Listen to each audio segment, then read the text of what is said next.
Mais on a tout dit soumet. On y obéit pour y avoir ton dos dans l'eau. Prophétie l'olion. Non vi.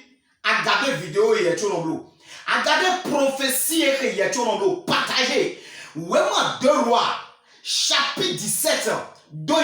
Son verset 8. Doi. 14. Y en a un yeko yeko. Et dans l'eau là. Alors, la parole de l'Éternel lui fit adresser en ces mots.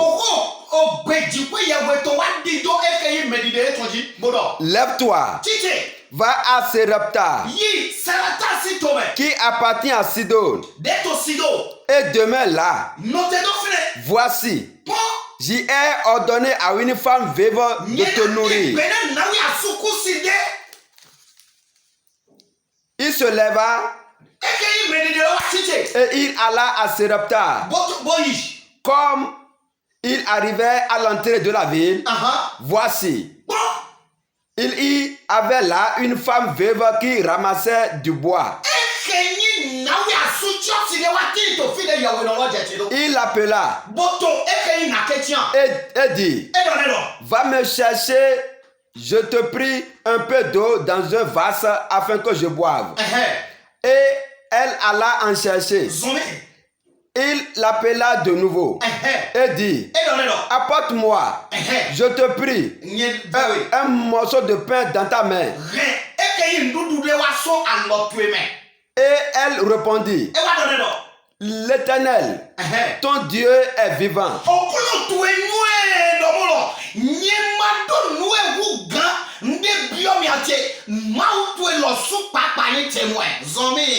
Je n'ai rien de cuit.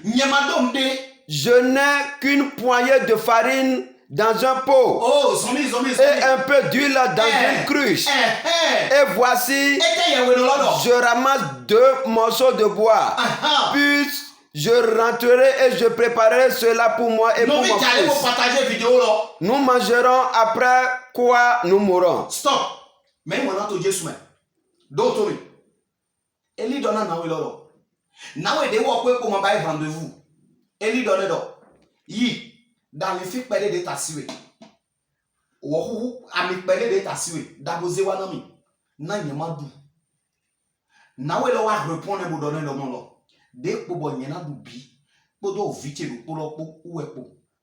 Prophétie lo yetonwe. Et nawe lo bayi. Élie lui dit, ne crains point, rentre, fais comme tu as dit. Seulement, prépare-moi d'abord avec cela un petit gâteau. Et tu me l'apporteras. Tu en feras ensuite pour toi et pour ton fils. Alléluia. Car ainsi parle l'Éternel, le Dieu d'Israël. La farine qui est dans le pot ne manquera point. Reçois. Et l'huile qui est dans la cruche ne diminuera point. Au nom de Jésus. Jusqu'au jour où l'Éternel fera tomber de la pluie sur cette terre. Alléluia. Sur cette face du sol. Point d'interrogation. Fin. Voilà.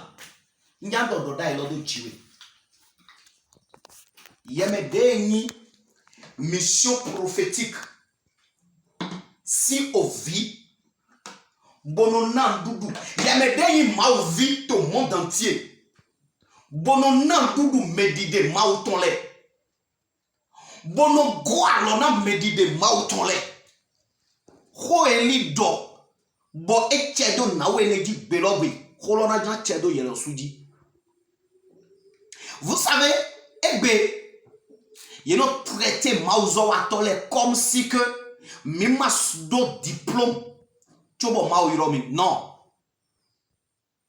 Timati Dopo et maintenant une valeur de pour les tomber.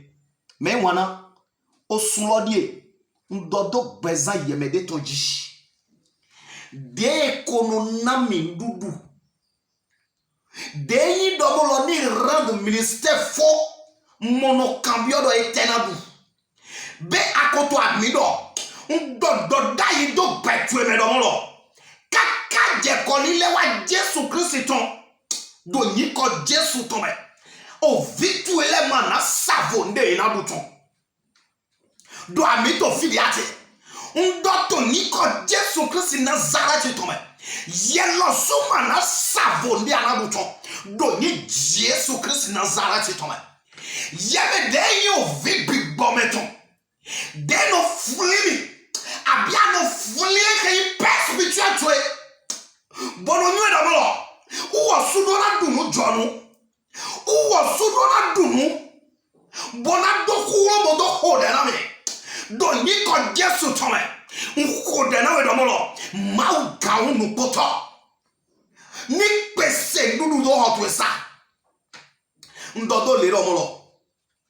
o vituele mana poche dudu ton asitue mana poche dudu ton asutue mana poche dudu ton akwe de mina do hen dudu a hosa akwe mon koto mana rame do Jesu sinyi kome ngena zekwa jodo yeni dan dudu lo shiba ye ho no vi pon akwe we mi de to chobo ho pourquoi bo de je dudu lo ho we mai je fine bodo na dudu no lo prophète yini re baba ena nyami so ba itoko yena chrétien mi ta ya jojo mais medele we ze o kwesedo 10 yeton offrande yeton wallahi talai ngode na we to Jesu Christ Nazareth to sinyi comme domolo okuno ni ze ekenyi ndudu ni masoka to kwetu egbedeblo akwa mana voso kontu to me gbede to Jesu sinyi comme ama na savo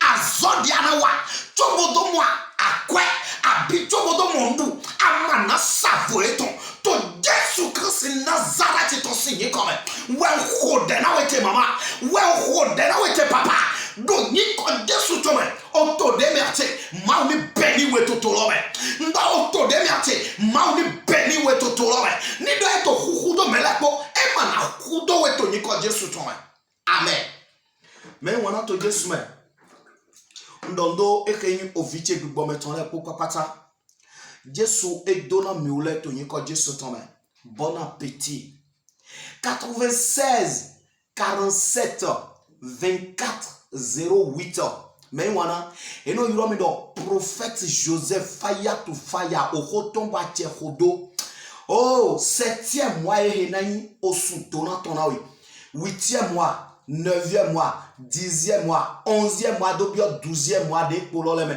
okuno na ze ekenye dagbe wato to epewi to niko Jesu Christ Nazareth tome oto dona miule alléluia mais wana to Jesu me ena chena oviche gbigbo meton le bi papata ndo ena go chena mi partager vidéo lo mi partager de ko meche to mundo ta ili vi bébé de mon dudu yeso anyo hode ndo gbetu ena vivi to yin ko Jesu to me voilà pasteur non le po yesu yibonu voilà merci beaucoup soyez abondamment bénis journée l'on a une journée d'agrénami au soulon a une au sous donaton mais partagez vidéo et vous gardez vidéo et jalousement parce que mais to boule non mais ma savonde ton ma jedonde ton au kuno se fait non ni non podo me ko shalom.